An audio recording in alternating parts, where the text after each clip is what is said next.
નમસ્કાર, આપ જોઈ રહ્યા છો સીએનસીસી ગુજરાત. બોપલમાં ઇસ્કોન પ્લેટિનમ 21 માળની ઇમારતમાં આગ લાગતા નાસભાગ જોવા મળી હતી. અચાનક આગ લાગતા લોકોમાં અફરાતફરી મચી ગઈ હતી. ગત રાતે 8મા માળે અચાનક આગ લાગતા નાસભાગ જોવા મળી હતી. તેની સાથે આ આગ એટલું વિકરાળ સ્વરૂપ ધારણ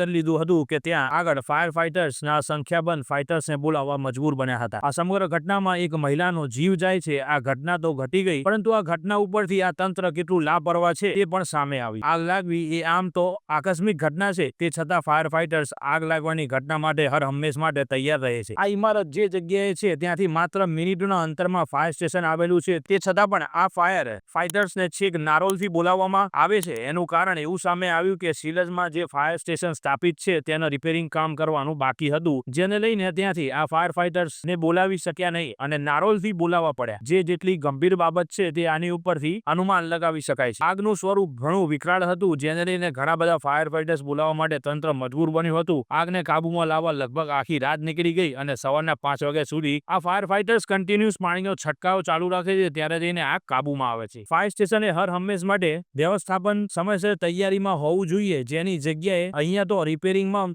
મોકલવાના જ બાકી હતું તેવા જવાબો સાંભળવામાં મળે છે. હવે આ તંત્ર કેટલું બેજવાબદાર હશે તે આની ઉપરથી આપણે અનુમાન જરૂરથી લગાવી શકીશું. Bureau chief, CNCC Gujarat, Patan.